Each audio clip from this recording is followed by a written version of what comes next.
Untold History of the United States, Saturday night at 10 Eastern, on Book TV's Afterwards, part of 4 days of nonfiction books and authors through New Year's Day on C-SPAN 2. Now to the U.S. Senate floor. The Senate has 2 bills on the agenda today. The first is an extension of the Foreign Intelligence Surveillance Act, or FISA.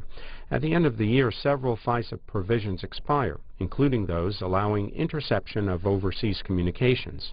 Also set to expire, legal immunity for phone companies that help the government wiretap domestic phone calls and emails without warrants. The Senate today is also expected to work on a $60 billion Hurricane Sandy relief package. There's no agreement on the so-called fiscal cliff, but negotiations continue off the floor.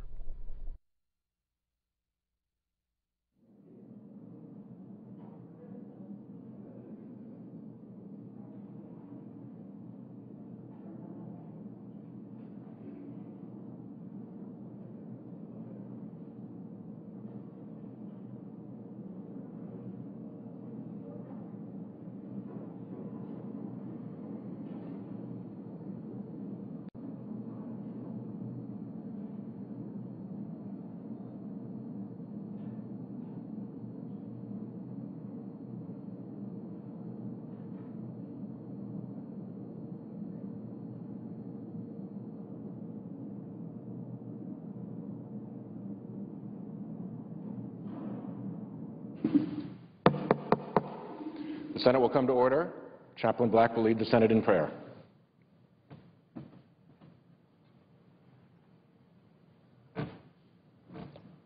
Let us pray. O God, before whom the lives of all are exposed and the desires of all known, be at work in our lives. Wipe away selfish interest, so that we may perfectly love and truly serve you. Lord, give our lawmakers courage as they face today's challenges, providing them with the necessary skill to perform their duties and accomplish your purposes. Give them the wisdom to refuse to sow to the wind, thereby risking reaping the whirlwind. May they find joy in both serving and loving you. We pray in your holy name. Amen.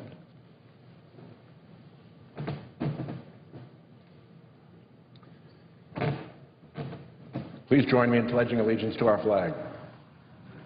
I pledge allegiance to the flag of the United States of America and to the republic for which it stands, one nation, under God, indivisible, with liberty and justice for all. The clerk will read a communication to the Senate.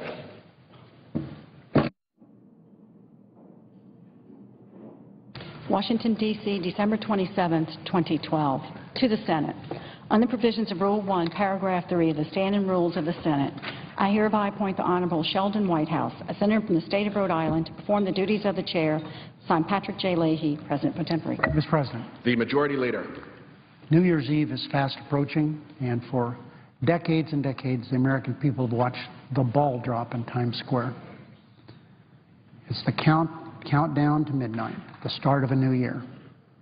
But this year, Mr. President, the American people are waiting for the ball to drop, but it's not going to be a good drop.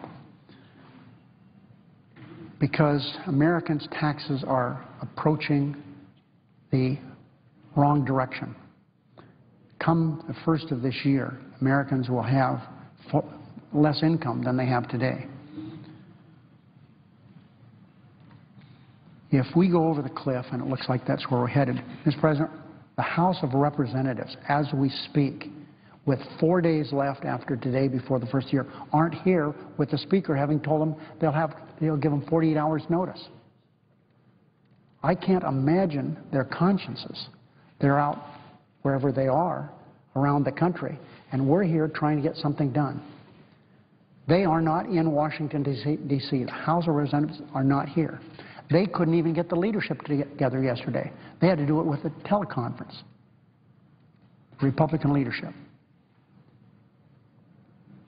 If we go over the cliff, we'll be left with the knowledge that it could have been prevented with a single vote in the Republican-controlled House of Representatives. Mr. Speaker, prior to this session starting today, the presiding officer and I had a conversation about how things have changed around here. I served in the House of Representatives. There's 435 members of the House. What goes on in this country shouldn't be decided by the majority. It should be decided by the whole House of Representatives. Everyone knows, including the Speaker of the House of Representatives today, that if they had brought up the Senate-passed bill that would give relief to everyone making less than $250,000 a year, it would pass overwhelmingly. Every Democrat would vote for it, and Republicans would vote for it. But the Speaker, he says, no, we can't do that. It has to be a majority of the majority. So they've done nothing. He even tried to bring up the bill last week to show they could defeat it. They couldn't do that even. They couldn't defeat the bill that passed here in the Senate. The American people, I don't think, understand the House of Representatives is operating without the House of Representatives. It's being operated with a dictatorship of the Speaker, not allowing the vast majority of the House of Representatives to get what they want. If the 250 would be brought up, it would pass overwhelmingly, I repeat. On any given day for the last 5 or 6 months, since July 25th, Speaker Boehner could have brought the Senate-passed middle-class tax cut legislation to a vote in the House, and it would pass. But he has made the decision that he's not going to let a vote on that, because if he let it be voted upon, it would pass. I've said here, Mr. President, it's not too late for the Speaker to take up the Senate-passed bill, but that time is even winding down. Today is Thursday. He's going to give 48 hours notice to the House before they come back. So 48 hours from today is Saturday.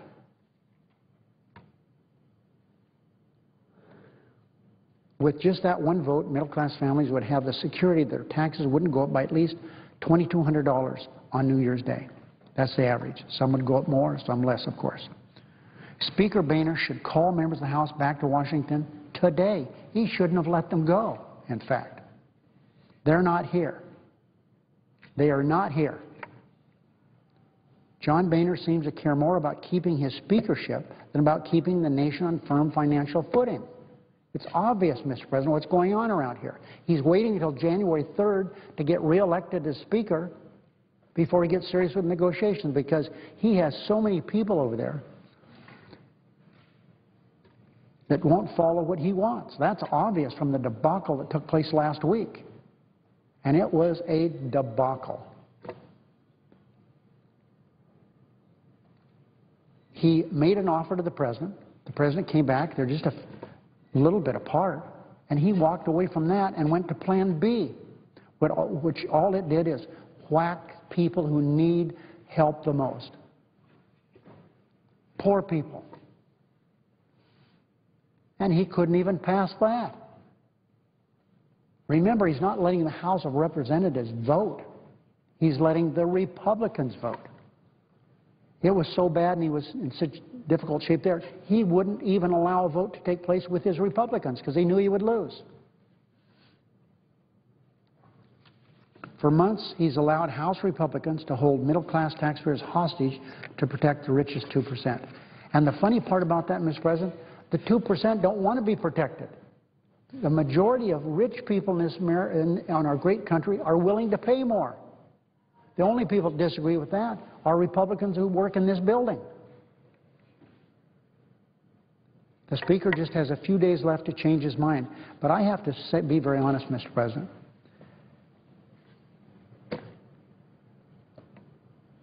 I don't know time-wise how it can happen now. Everyone knows we can't bring up anything here unless we do it by unanimous consent, because the rules have been so worked the last few years that we can't do anything without 60 votes. 53 of us. After the first year, there'll be 55 of us.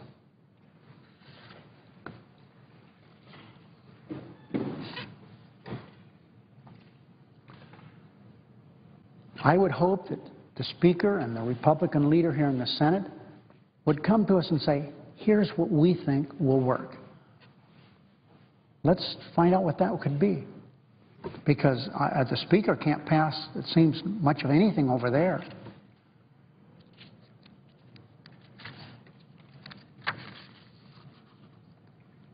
On the Sunday shows, they had Republican senators, and they were asked on the Fox network, pretty conservative, and that's probably a gross understatement, would you filibuster a bill that the President's bill? They refused to answer.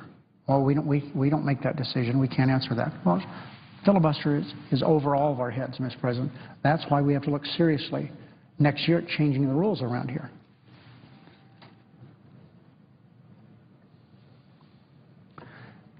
The bill that has passed the House, the bill that has passed the Senate protects 98% of families, 97% of small businesses. They passed a bill in the House that we defeated. That is, extend the tax cuts for everybody. That was voted down over here. The President said he would veto it. So this happy talk that this Republican House leadership said yesterday, let them take our bill. Mr. President, that bill was brought up and it was defeated. I repeat, the American people do not agree with the Republicans in the House and the Republicans over here.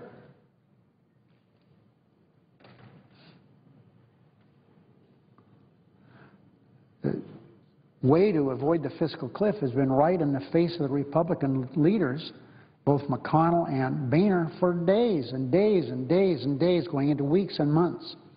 And it's the only option that's a viable escape route. That's the Senate passed bill. It wouldn't be hard to pass. I've talked about that at some length. Every Democrat in the House would vote for it. A handful of Republicans would vote for it. That's all that would be needed. But, Mr. President, Grover Norquist is standing in the way of this. Not the rich people, but Grover Norquist, the man who says what the Republicans can do. So I say to the Speaker, take the escape hatch that we've left you. Put the economic fate of the nation ahead of your own fate as Speaker of the House. Millions of middle-class families are nervously watching, waiting, and counting down the moments until their taxes go up. Nothing can move forward in regards to our budget crisis unless Speaker Boehner and Leader McConnell are willing to participate in coming up with a bipartisan plan. Speaker Boehner is unwilling to negotiate. We've not heard a word from Leader McConnell, and nothing's happening. Democrats can't put together a plan on their own because without participation of Leader McConnell and Speaker Boehner, nothing can happen on the fiscal cliff. And so far, they are radio silent. Mr. President, we're going to work the next couple of days to get the most important legislation done on FISA. There should be a good debate. We have people that are interested in changing what we have on the floor. There will be a series of amendments on trying to change FISA, the espionage legislation that guides this country. Should be a good debate. We have to finish the supplemental appropriation bill. It's so important for the people in the Northeast. We have a lot to do. There could be as many as 28 votes on this in the next few days. We are here in Washington working while the members of the House of Representatives are out watching movies and watching their kids play soccer and basketball and doing all kinds of things. They should be here. They should be here urging the Speaker, let's bring up the 250. Let's not have middle-class Americans and small businesses get hurt.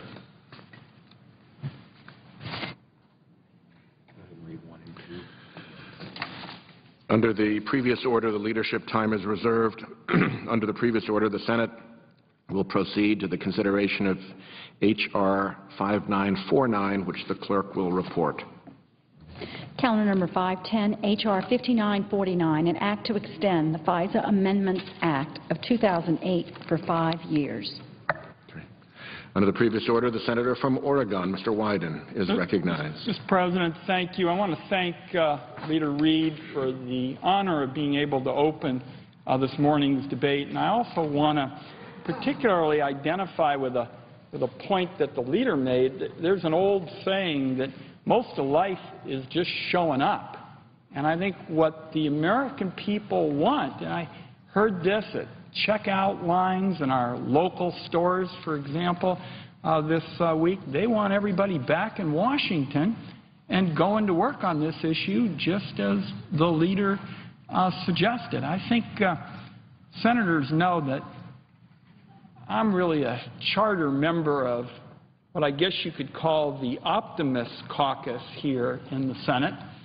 And as improbable as some of these talking heads say on TV, I still think we ought to be here, just as the leader said, working on this issue because of the consequences. Mr. President, would my friend yield for a question? I'd be happy to. The distinguished senator from Oregon and I served together in the House of Representatives. Do you remember the days when the House voted as a body, not a majority, the majority, but voted as a body to come up with how legislation should be given to the American people? Do you remember that? I do, and the leader's being logical, and heaven forbid that sometimes logic break out on some of these matters, because I remember when we started out, and I joke, I had a full head of hair and rugged good looks. You and I used to work with people on both sides of the aisle, and you try to show up early, go home late, and like the leader says, focus on getting some results.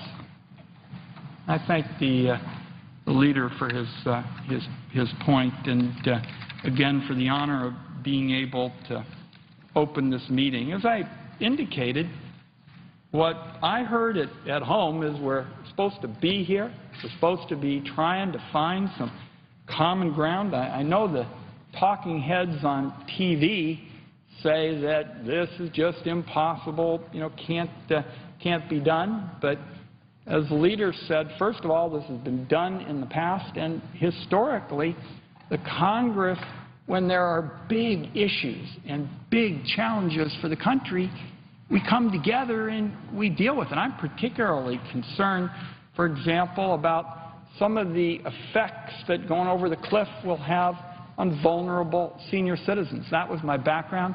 Presiding officer and I have talked often about health care and seniors. My background was serving as co-director of the Oregon Gray Panthers. If you have, for example, the reimbursement system for Medicare in effect go over this cliff, that's going to reduce access to health care for senior citizens across the country. And I don't believe that there are Democrats and Republicans who want that to happen. So as the majority leader indicated, finding some common ground on this issue and backing our country away from the fiscal cliff is just hugely important, crucial to the well-being of our country, and I just wanted to start with those remarks. Also crucial to our country is the legislation before the Senate right now. Its name is a real mouthful, Mr. President. I think you'll recall from your days serving on the Senate Select Committee on Intelligence. This legislation is the Foreign Intelligence Surveillance Act Amendments Act. It also expires here in a few days, so our job is to find a way to strike the best possible balance between protecting our country from threats from overseas while safeguarding the individual liberties of the law-abiding Americans that we have cherished in this country for literally hundreds of years. This task, the balancing of security and liberty, was one of the most important tasks defined by the Founding Fathers years and years ago. Mr. President, it is no less important for the Congress today. Now, as I indicated, the Majority Leader, Leader Reid, has accorded me the honor of beginning this debate. And let me just open with a very short explanation of what the FISA Amendments Act is all about. This, of course, is an extension of the law that was passed in 2008. It's a major surveillance law, and it is the successor to the warrantless wiretapping program that was operated under the Bush administration. This law gave the government new authorities to collect the communications of foreigners outside the United States, and the bill before the Senate today would extend this law for another 5 years. Now, there's going to be a discussion of various issues, Mr. President, but all of them go to what I call the constitutional teeter-totter, balancing security and protecting our country at a dangerous time and the individual liberties that are so important to all of us. I expect that there will be amendments to strengthen protections for the privacy of law-abiding Americans. And I just want to say to my colleagues and those who are listening in that this is likely to be the only floor debate that the Senate has on this law, encompassing literally a 9-year period from 2008 to 2017. And so if you're talking about surveillance authority, which essentially looks to a 9-year period, you ought to have an important discussion about it, and that's why I'm grateful to the Majority Leader for making today's discussion possible. Now, Mr. President, I've served on the Senate Intelligence Committee for 12 years now, and I can tell every member of this body that those who work in the intelligence community, they are hardworking, patriotic men and women.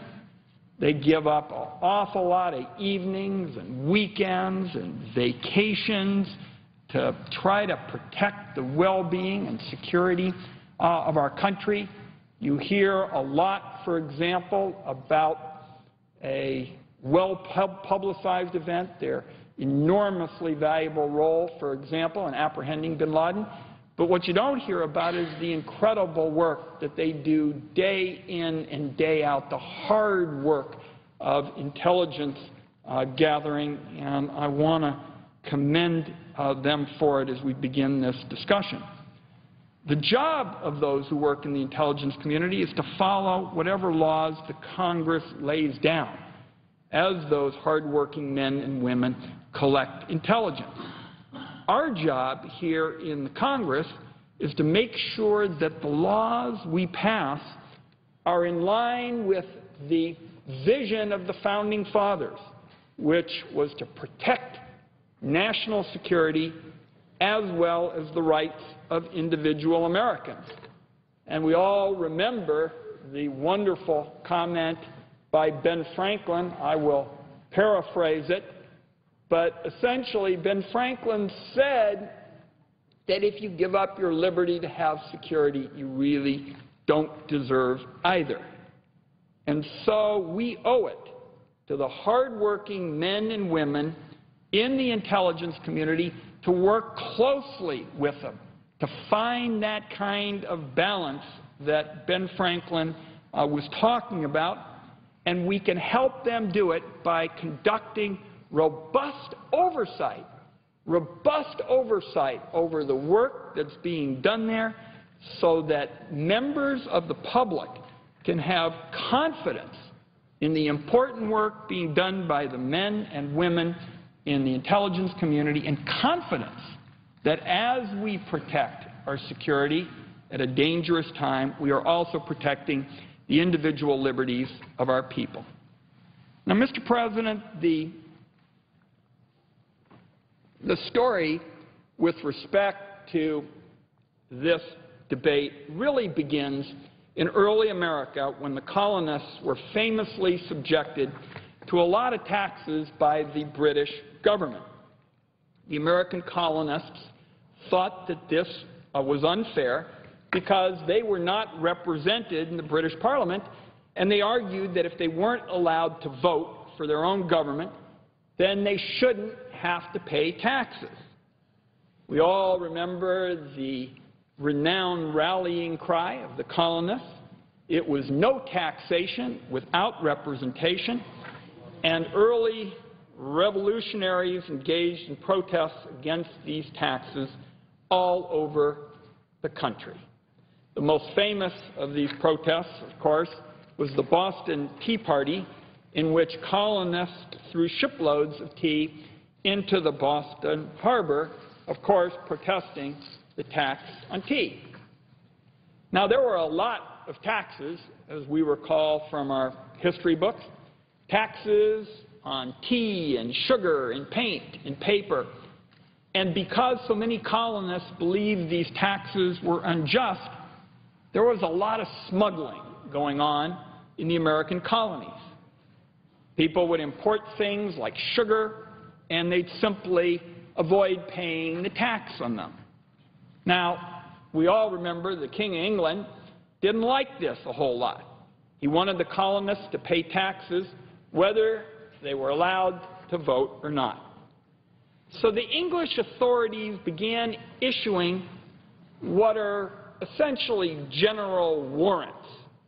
They were called writs of assistance, and they authorized government officials to enter into any house or building that they wanted in order to search for smuggled goods. Now, these officials weren't limited to only searching in certain houses, and they weren't required to show any evidence that the place they were searching had any smuggled goods in it. Basically, government officials were allowed to say that they were looking for smuggled goods, and then they could go search any house that they were interested in, any house, to see if the house had some of those smuggled goods. Now, if you're the English authorities and your goal is to find smuggled goods, then letting constables and customs officers go out and look at any house or building is pretty much an effective way to go about doing it. If you keep searching enough houses, eventually you'll find some smuggled goods in one of them, and then you can seize those goods and arrest whomever lives in that house for smuggling. The problem, of course, is if you let government officials search any house that they want, they're going to search through the houses of a lot of people who haven't broken any laws. It's almost as if, Mr. President, you decided you were going to search everybody in Rhode Island, everybody in the presiding officer's state. You could turn them all upside down, shake them, and see if anything fell out. And obviously, you probably find some people who had some things in their possession that they shouldn't have. But that's not the way we do it in America. We really feel that there's got to be some evidence, some probable cause in order to do something like that. And the American colonists had a huge problem with just the idea that everybody's house was going to be checked for smuggled goods on the prospect that, well, maybe somebody somewhere had engaged in smuggling. The colonists said it's just not okay to go around invading people's privacy unless you've got some specific evidence that they've done something wrong, just the way people in Rhode Island and Oregon would feel today that you can't just go out and check everybody in sight around the prospect that maybe there's someone who's done something wrong. Now, back in the colonists' time, the law said that these writs of assistance were good until the king died. So when King George II died and the authorities had to get new writs, many colonists tried to challenge them in court. In Boston, James Otis denounced this mass invasion of privacy, reminding the court that, and we remember this wonderful comment, a man's house is his castle.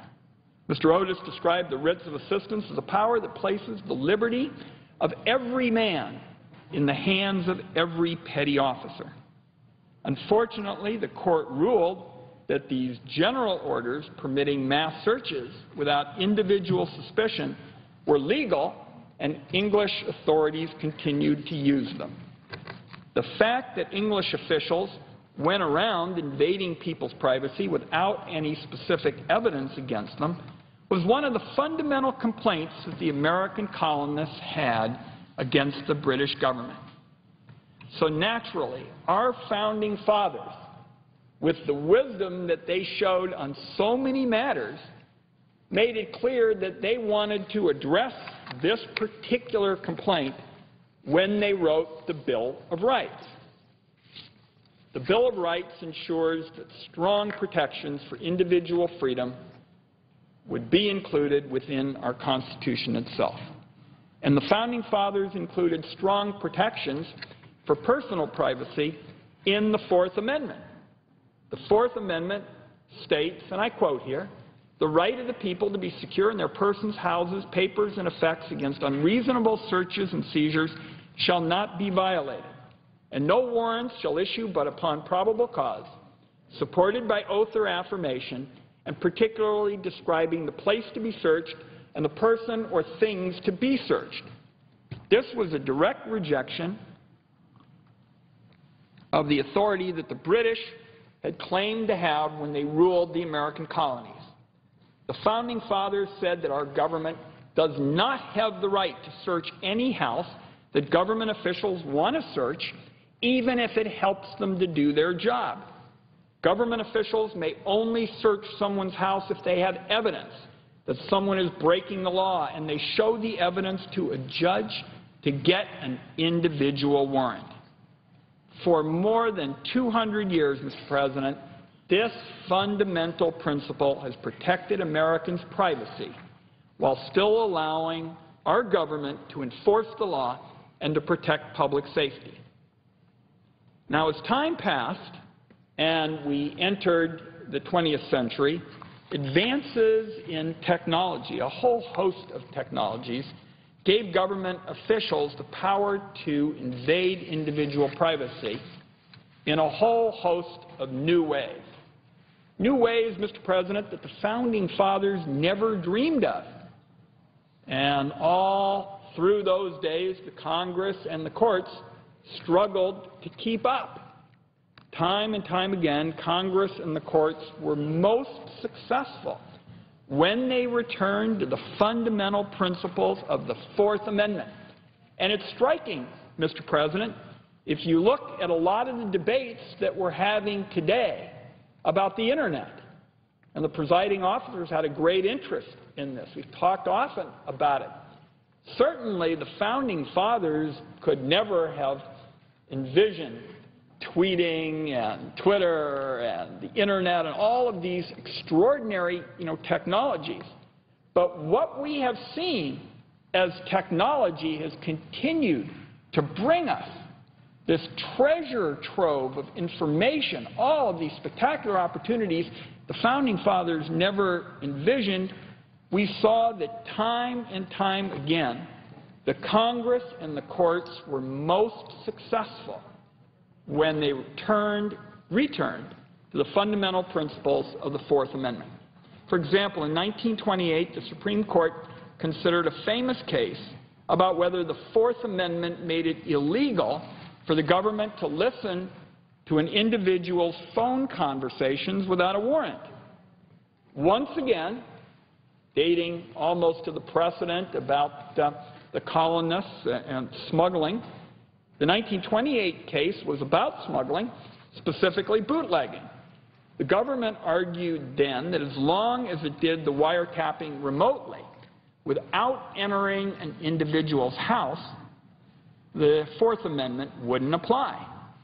Now, Justice Louis Brandeis, wrote what has come to be seen in history as an extraordinary dissent, a brilliant dissent, and he argued that this was all wrong, that the Fourth Amendment was about preventing the government from invading Americans' privacy regardless of how the government did it.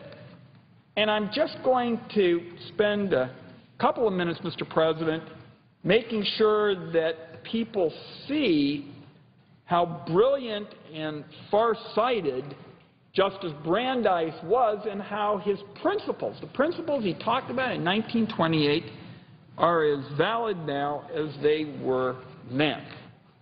Justice Brandeis said, and I quote, "When the Fourth and Fifth Amendments were adopted, force and violence were then the only means known to man by which a government could directly effect self-incrimination. Subtler and more far-reaching means of invading privacy have in effect now become available to the government. Discovery and invention have made it possible for the government to obtain disclosure in court of what is whispered in the closet." And Justice Brandeis goes on to say, in the application of a Constitution, our contemplation cannot be only of what has been, but of what may be. The progress of science in furnishing the government with means of espionage is not likely to stop with wiretapping. Ways may someday be developed by which the government, without removing papers from secret drawers, can reproduce them in court, and by which it will be enabled to expose to a jury the most intimate occurrences of the home. That places the liberty of every man in the hands of every petty officer, was said by James Otis, of much less intrusions than these. And Justice Brandeis goes on to say, the principles, literally, Mr. President, behind the Fourth Amendment, affect the very essence of constitutional liberty and security. They apply to all invasions on the part of the government and its employees of the sanctities of a man's home and the privacies of life.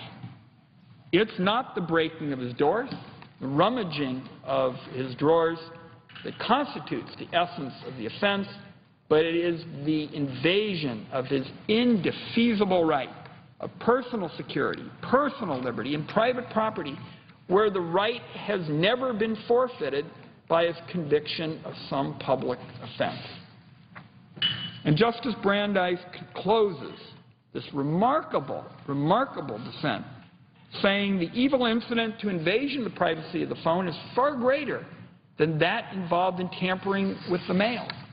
As a means of invasion, writs of assistance and general warrants are but puny instruments of tyranny and oppression when compared with wiretapping. The protection guaranteed by the amendments that Justice Brandeis was referring to, the Fourth and Fifth Amendments, is broad in scope. The makers of our Constitution undertook to secure conditions favorable to the pursuit of happiness. They recognized the significance of man's spiritual nature, of his feelings, and of his intellect. They knew that only a part of the pain, pleasure, and satisfactions of life are to be found in material things. They sought to protect Americans in their beliefs, their thoughts, their emotions, and their sensations. They conferred, as against the government, the right to be let alone, the most comprehensive of rights, and the right most valued by civilized men. To protect that right, every unjustifiable intrusion by the government on the privacy of the individual, whatever the means employed, must be deemed a violation of the Fourth Amendment. And, Mr. President, because I have outlined Justice Brandeis's dissent on several issues, I just want to make sure those last two sentences are clear. Justice Brandeis said, "The right of the people to be left alone by their government is the most comprehensive of rights." The most comprehensive of rights, said Justice Brandeis. And what he said, the right most valued by civilized men. And the justice said, intrusions on individual privacy, quote, whatever the means employed must be deemed a violation of the Fourth Amendment. Now, Mr. President, the reason I've outlined Justice Brandeis's views on this issue is that Justice Brandeis's views didn't prevail in 1928. And back in 1928, they thought they were dealing with high-tech surveillance. But suffice it to say, his views were eventually adopted by the full Supreme Court. And that's why I believe it's so important that as we look to today's debate, really an opportunity to update the way in which that careful balance of the constitutional teeter-totter, security and the well-being of all of us on this side, and individual liberties on this side, it's so important that we recognize what Justice Brandeis said about the value of getting it right when it comes to liberty, when it comes to individual freedom. And one of the reasons, Mr. President, there are amendments being offered by senators to this legislation at a time when we are dealing with these crucial issues about the fiscal cliff, the question of the budget and taxes, and as I mentioned, senior citizens being able to see a doctor. Those are crucial issues, but this legislation, the FISA Amendments Act, is also a crucial piece of legislation, and that is why senators will be offering amendments in order to strike the best possible balance between security and liberty. Now, when the Foreign Intelligence Surveillance Act, often known, Mr. President, as FISA, senators and those listening will hear that discussion almost interchangeably. The abbreviated name is FISA. And when it was written in 1978, Congress applied Justice Brandeis's principles to intelligence gathering. The Congress said, when they wrote the original FISA legislation in 1978, they really said that Justice Brandeis, got it right with respect to how you ought to gather intelligence. So the original FISA statute stated that if the government wants to collect an American's communications for intelligence purposes, the government must go to a court, show evidence that the American is a terrorist or a spy, and get an individual warrant. This upheld the same principle that the Founding Fathers fought for in the Revolution. It's the same principle enshrined in the Bill of Rights, and it said that government officials are not allowed to invade Americans' privacy unless they have specific evidence and an individual warrant. Now, after 9/11, Mr. President, the Bush administration decided that it would seek additional surveillance authorities beyond what was in the original Foreign Intelligence Surveillance Act statute. Now, to our great regret, instead of asking the Congress to change the law, the Bush administration developed a warrantless wiretapping program. Let me repeat that, Mr. President, a warrantless wiretapping program that operated in secret for a number of years. When this became public, Mr. President, as I've said on this floor before, these matters always do become public at some point.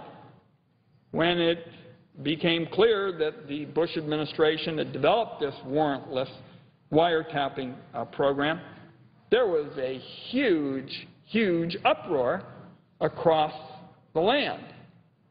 I remember how angry many of my constituents were when they learned about the warrantless wiretapping, program.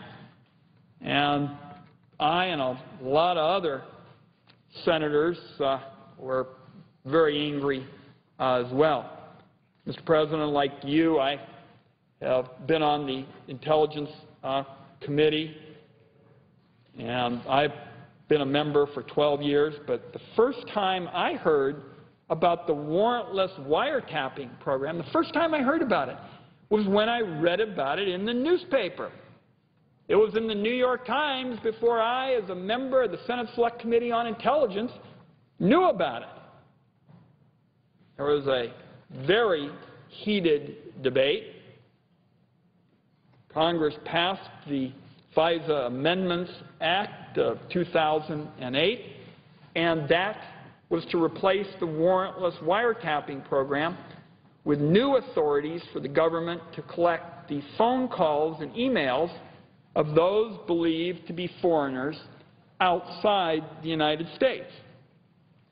Now, the centerpiece of the FISA Amendments Act, Mr. President, is a provision that is now Section 702 of the FISA statute. Section 702 is the provision that gave the government new authorities to collect the communications of people who are believed to be foreigners outside the United States. And this was different than the original FISA statute.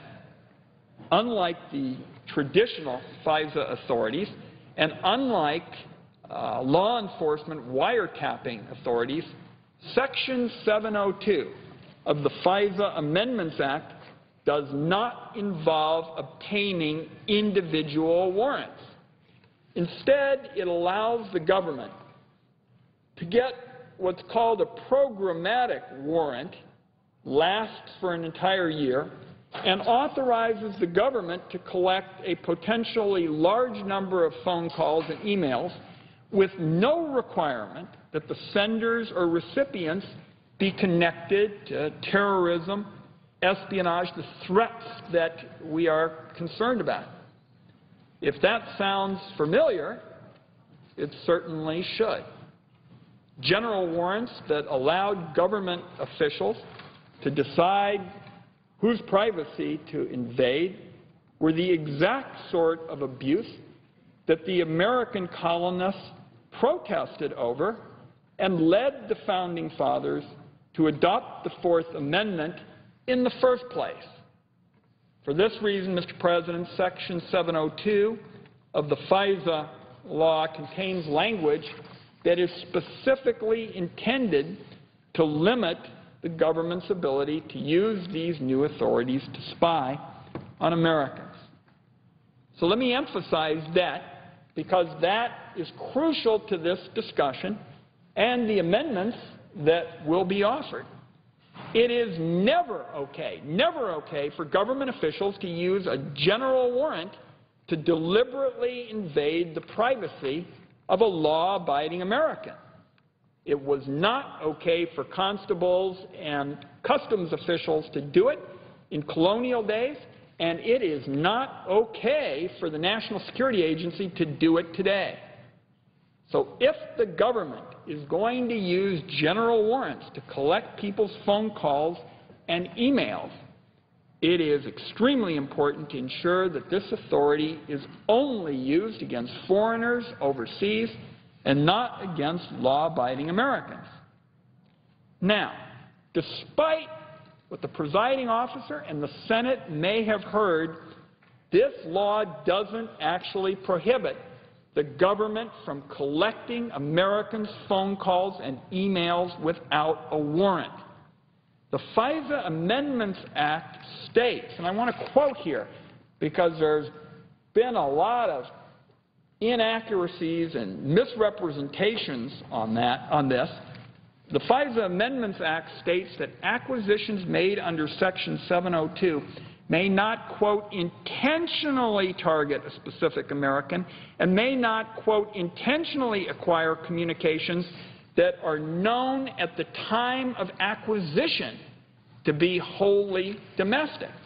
But, Mr. President, the problem with that is it still leaves a lot of room for circumstances under which Americans' phone calls and emails, including purely domestic phone calls and emails, could be swept up and reviewed without a warrant.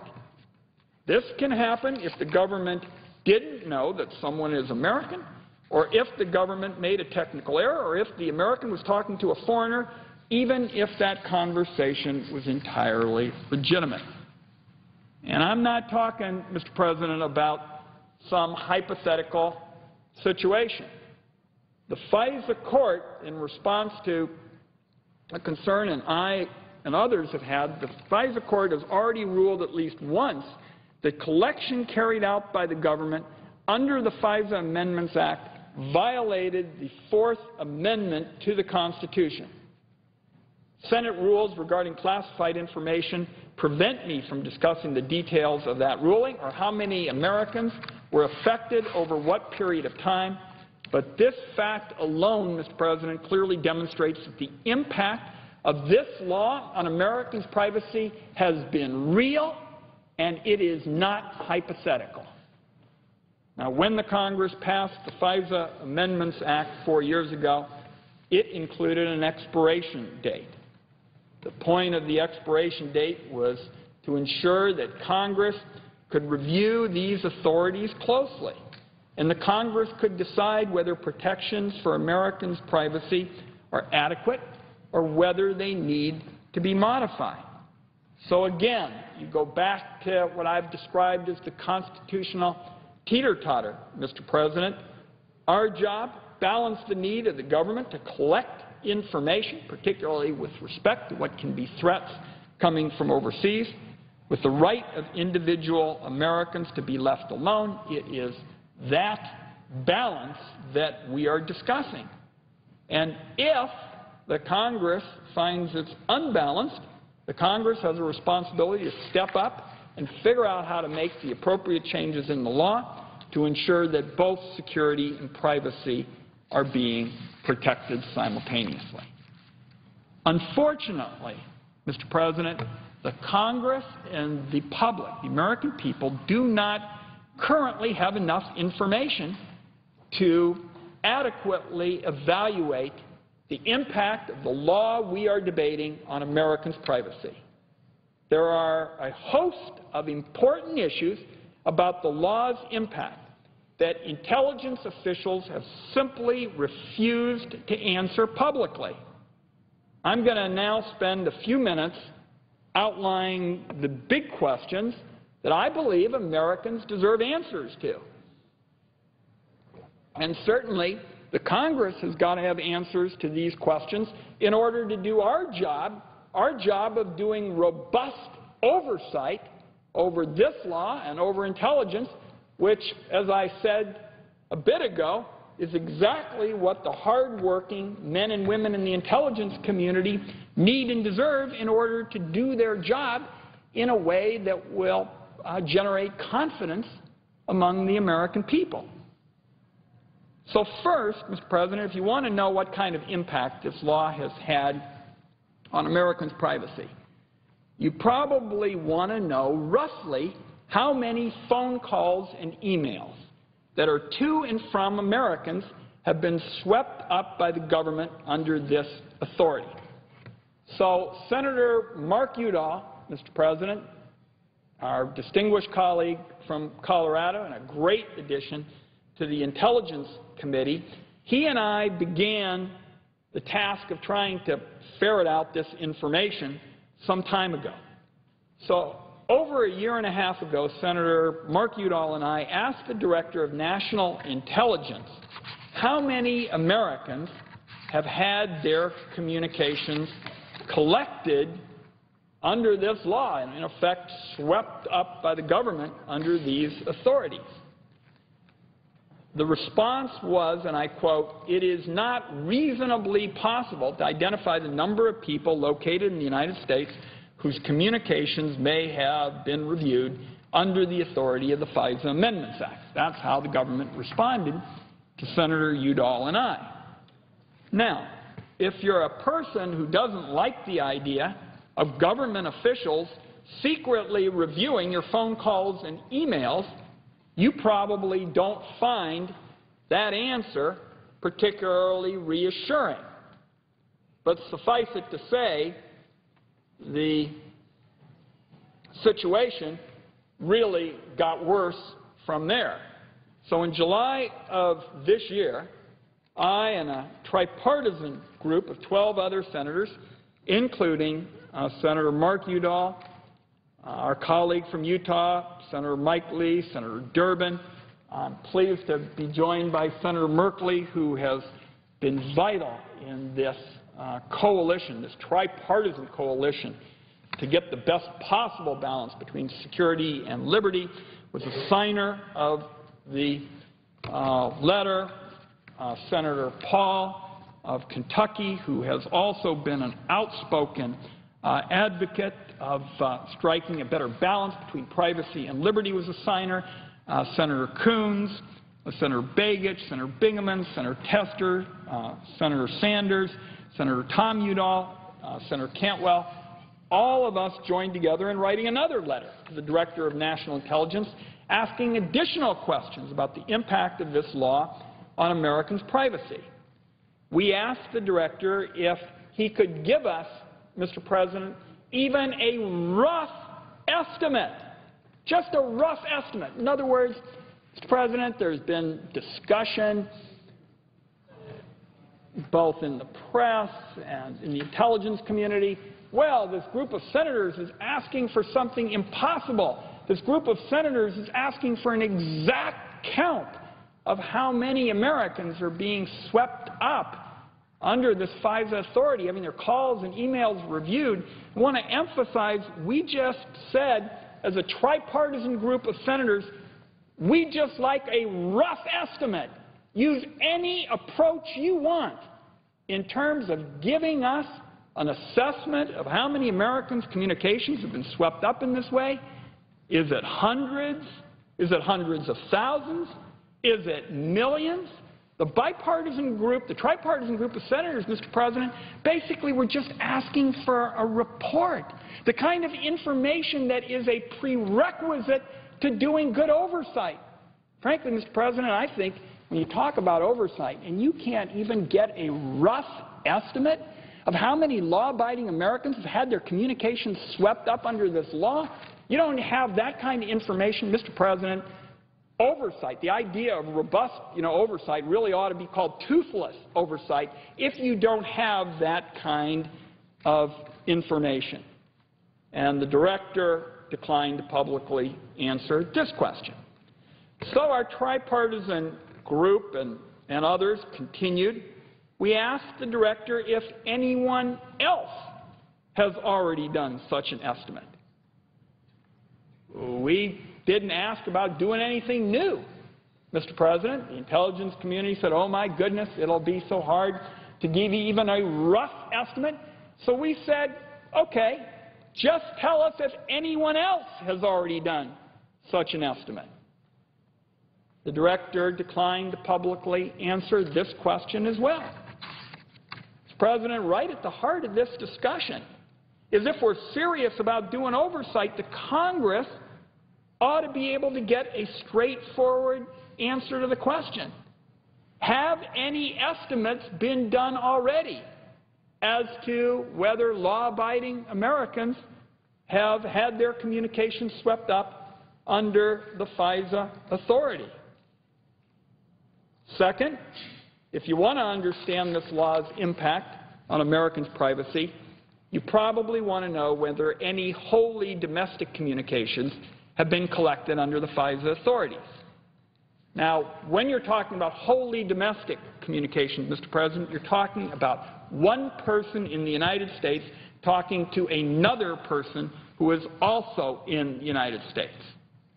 This law contains a number of safeguards that many people thought would prevent the warrantless collection of wholly domestic U.S. communications, and I think the Congress ought to know whether these safeguards are working or not. So our tripartisan group of senators dug into this issue as well, and we asked the Director back in July, we asked him if he knew whether any wholly domestic U.S. communications had been collected under the FISA Amendments Act. So, Mr. President, here we are talking about wholly domestic communications from one American, for example, in Rhode Island, to another American in the home state of Senator Merkley and myself. I'm disappointed to say the director declined to answer this question as well. So let's contemplate that for a moment. A tripartisan group of senators, Democrats, Republicans, Independents, asked if the government knew whether any wholly domestic communications had been collected under the FISA law, and the head of the intelligence committee declined to publicly provide a simple yes or no response to that question.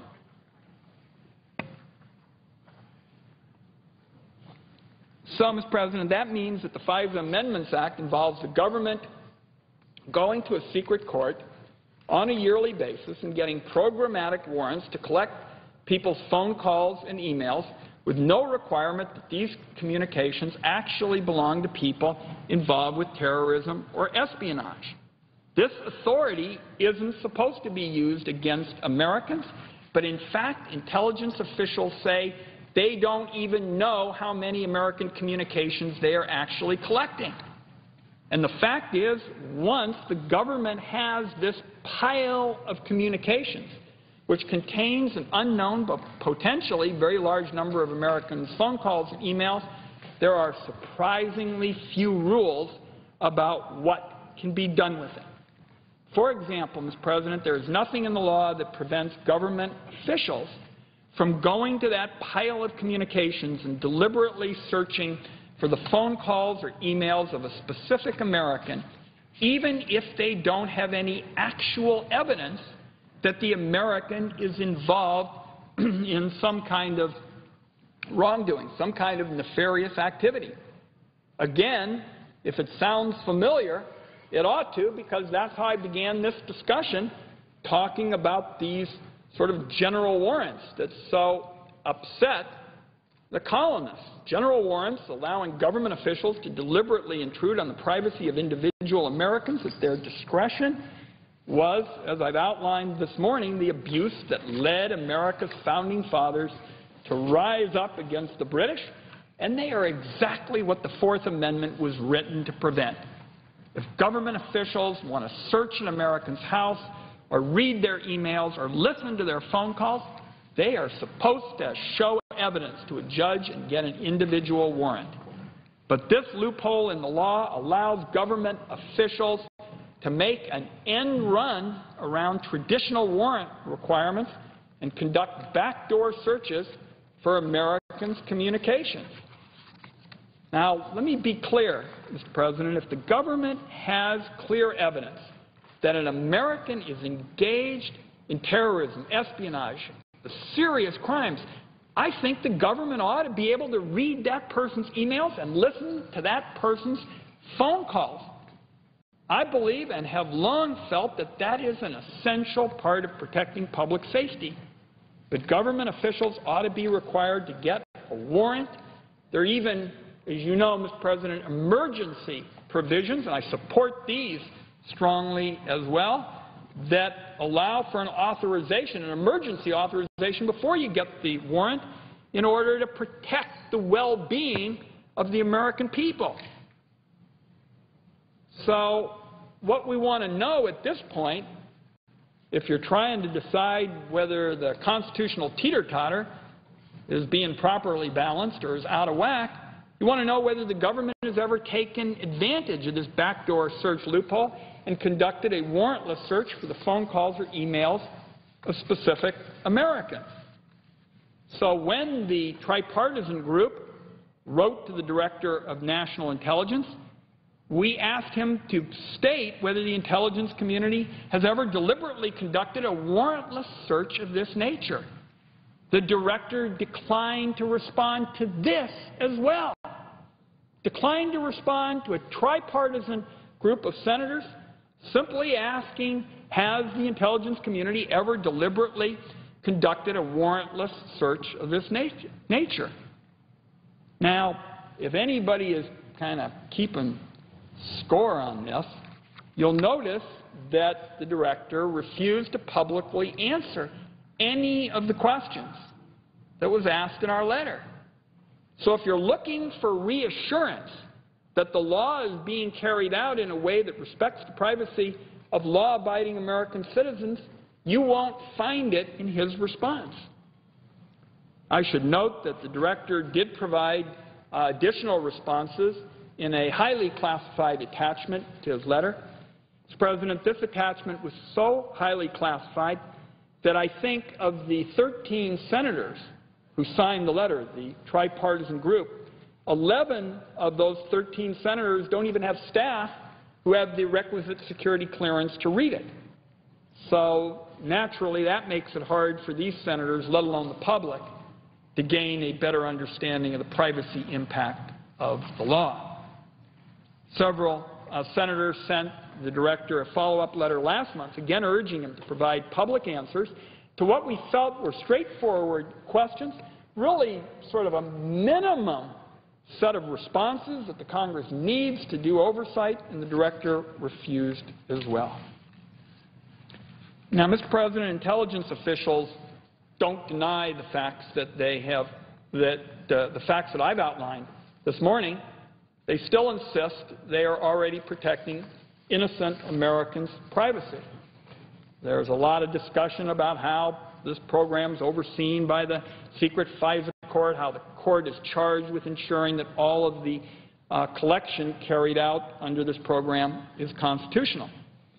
Now, to respond to those arguments, I just note that under the FISA Amendments Act, the government does not have to get the permission of the FISA court to read particular emails or listen to particular phone calls.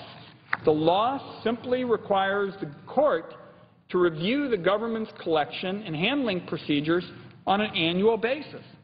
There's no requirement in the law for the court to approve the collection and review of individual communications, even if government officials set out to deliberately read the emails of an American citizen. And even when the court reviews the government's collection and handling procedures, it's important to note that the FISA court's rulings are made entirely in secret.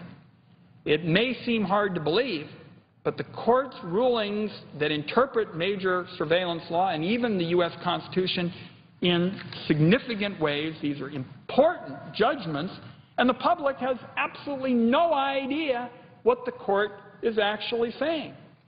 And what it means is that our country is, in effect, developing a secret body of law so that most Americans have no way of finding out how their laws and their Constitution is being interpreted. That's a big problem, Mr. President.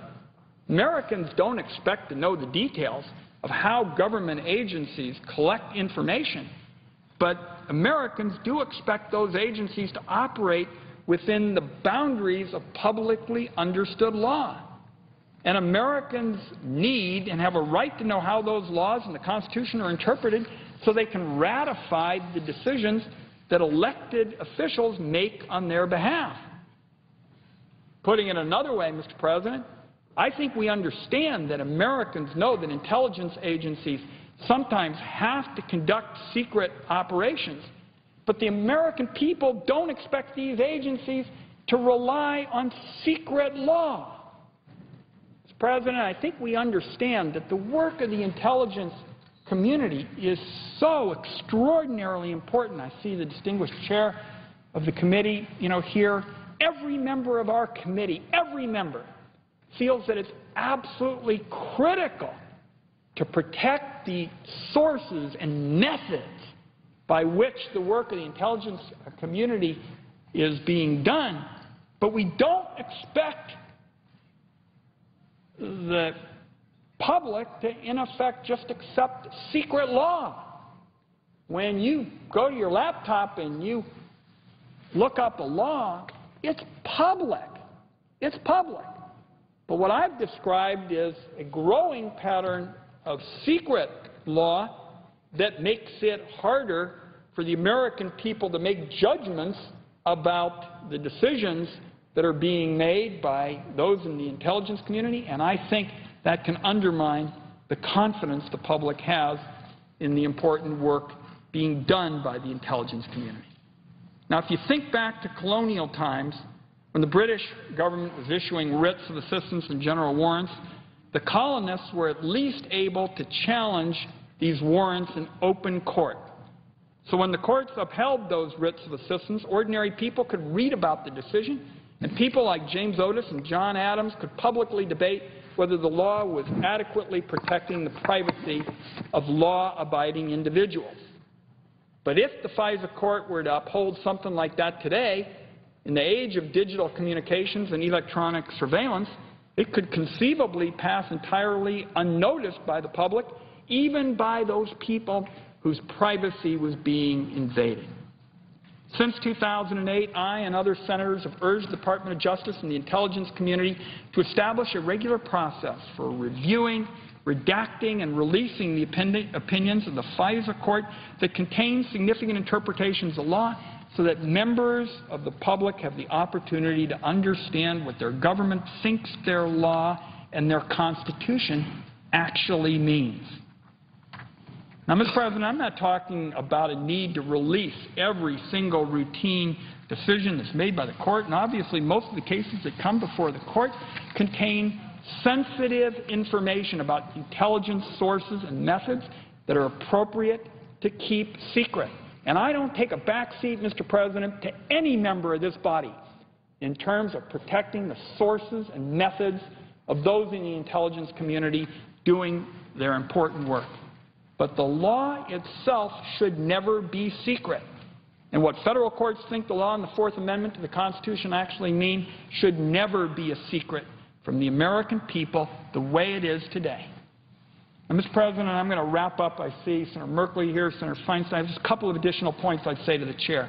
I was encouraged in 2009 when the Obama administration wrote to Senator Rockefeller and myself to inform us that they would be setting up a process for redacting and releasing those FISA court opinions that contain significant interpretations of law.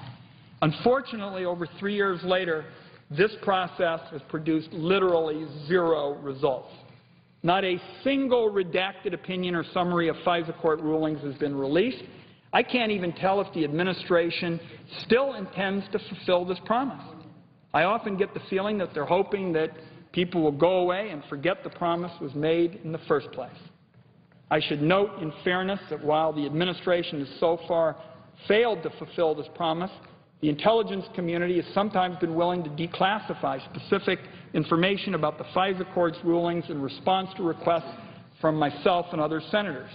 For example, in response to a request that I made this past summer, the intelligence community acknowledged that on at least one occasion, this was an acknowledgment, Mr. President, from the intelligence community. The intelligence community acknowledged that on at least one occasion, the FISA court has ruled that collection carried out by the government under the FISA Amendments Act violated the Fourth Amendment to the Constitution. I think that's an important point to remember when you hear people saying that the law is adequately protecting Americans' privacy. And I would also note that on this point, that partially declassified internal reviews of the FISA Amendments Collection Act have noted that certain types of compliance issues continue to occur. Continue to occur, Mr. President. Two last points, if I might. Beyond the fact that the programmatic warrants authorized by the FISA Amendments Act are approved by a secret court, the other thing that intelligence officials cite is that there are, quote, minimization procedures to deal with the issues that those of us who are concerned about the privacy rights have raised. This is an odd term, Mr. President, but it simply refers to rules for dealing with information about Americans. Intelligence officials will tell you that these are pretty much taking care of everything, and if there aren't enough privacy protections in the law itself, minimization procedures provide all the privacy protections that any reasonable person could ever want or need. Now, these minimization procedures are classified, so most people are never going to know what they say. And as somebody who has access to the minimization procedures, Mr. President, I'll make it clear that I think they're certainly better than nothing. But there is no way, colleagues, these minimization procedures ought to be a substitute for having strong privacy protections written into the law. And I'll close that the reason I feel so strongly about this is that senior intelligence officials have sometimes described these handling procedures in misleading ways and make protections for Americans' privacy sound stronger than they actually are. I was particularly disappointed when the director of the NSA did this recently at a large technology conference. In response to a question about the National Security Agency's surveillance of Americans, General Alexander referenced the FISA Amendments Act and talked in particular about the minimization procedures that apply to collection of U.S. communications. Understand, Mr. President and colleagues, this was at a big, open technology conference. General Alexander said that when the NSA sweeps up communications from a, quote, good guy, which I think we all assume is a law-abiding American, the NSA has, quote, and I quote here, requirements from the FISA court and the Attorney General to minimize that, which means nobody else can see it unless there's a crime that's been committed. Now, anybody who hears that phrase says that's pretty good. And I imagine that's what people in that technology meeting in the conference call wanted to hear. The only problem, Mr. President, is it's not true. It's not true at all. The privacy protections provided by these minimization procedures are simply not as strong as General Alexander made them out to be. In October, a few months after General Alexander made the comments, Senator Udall and I wrote him a letter asking him to please correct the record. The first paragraphs of the letter were, to General Alexander, you spoke recently at a technology convention at Nevada in which you were asked a question about NSA collection of information about American citizens. In your response, you focused in particular on Section 702 of the FISA Amendments Act, which the Senate will debate later this year. In describing the NSA's collection of communications under the FISA Amendments Act, you discussed rules for communications of U.S. persons. And General Alexander said, and I quote this specifically, we may incidentally, in targeting a bad guy, hit on somebody who's essentially a good guy because there's a discussion there. We have requirements from the FISA court and the Attorney General to minimize that, which means nobody else can see it unless there's a crime that's been committed. Senator Udall and I wrote, we believe this statement incorrectly characterizes the minimization requirements that apply to the FISA Amendments Act collection and portrays privacy protections for Americans' communications as being stronger than they actually are. We urge you to correct this statement so that Congress and the public can have a debate over the renewal of the law that at least is informed by some accurate information about the impact of the law. General Alexander wrote us back a few weeks later and said that, of course, that's not exactly how minimization procedures work. And, of course, the privacy protections aren't as strong as that. If you'd like to read his letter, I put it up on my website. I don't know why General Alexander described the minimization procedures the way he did. It's possible he misspoke. It's possible he was mistaken. But I'd certainly be more sympathetic to these arguments that all the privacy protections are being taken care of if it hadn't taken Senator Udall and I making a push to get the NSA to correct the record with respect to these minimization procedures. And frankly, I'm not sure, colleagues, if there hadn't been a big push by senators who had questions about what was said at that technology conference, I'm not sure the NSA would have ever corrected what they originally said about minimization. So minimization procedures are not a bad idea, but the suggestion that we don't need privacy protections written into the law because of them is a bad idea. And finally, at that conference, General Alexander stated, the story that we, the NSA, have millions or hundreds of millions of dossiers on people is absolutely false. Again, his quote. Now, I've been on the Senate Intelligence Committee for 12 years, and Mr. President and colleagues, I don't know what the term dossier means in that context. So in October, Senator Udall, member of the committee, and I asked the director to clarify that statement.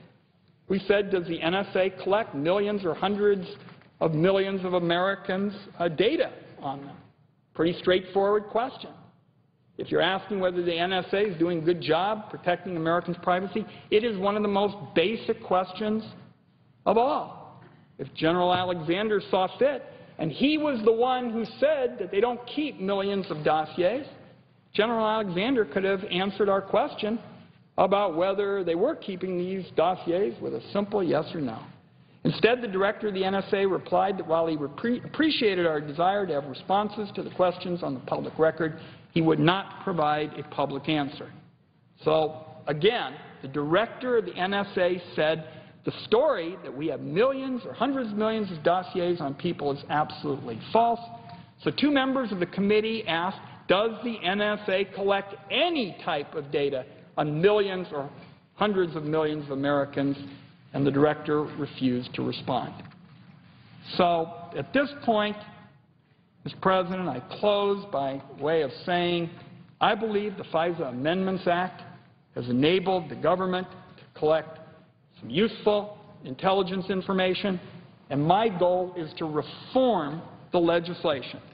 The two specific things I want to do are, first, require the intelligence community to provide more information about the impact of the FISA Amendments Act on Americans' privacy, and second, to make improvements to privacy protections so that we can already see where they are most needed. So there will be several amendments that will be offered. The amendment that I will be offering is sponsored by 15 members of the United States Senate. It simply says that the director of the National Intelligence Agency should submit a report to the Congress on the privacy impact of the FISA Amendments Act. This amendment would require the report to state whether any estimate has been done of how many U.S. communications have been collected under the authority and to provide any estimates that exist. I want to emphasize that this amendment would not require any entity to actually conduct such an estimate. The director would be required only to provide any estimates that have already been done, and if no estimates exist, the director could say so. Additionally, the amendment would require the report to state whether any wholly domestic communications have been collected under the FISA Amendments Act and whether any government agencies have ever conducted any warrantless backdoor searches. These are straightforward questions, and they're obviously relevant to understanding the scope of the law's impact on privacy. And the report would address General Alexander's confusing statements by requiring the intelligence community to simply state whether the NSA has collected any personally identifiable data on more than 1 million Americans. The Congress and the country deserve an answer to this question as well. So the amendment does not force the declassification of any information. The amendment gives the President full discretion to redact as much information from the public version of the report as he deems present, as long as he tells the Congress why. So to repeat, the amendment doesn't require the intelligence community to conduct any new estimates, and the President would have full discretion to decide whether any information should be made public.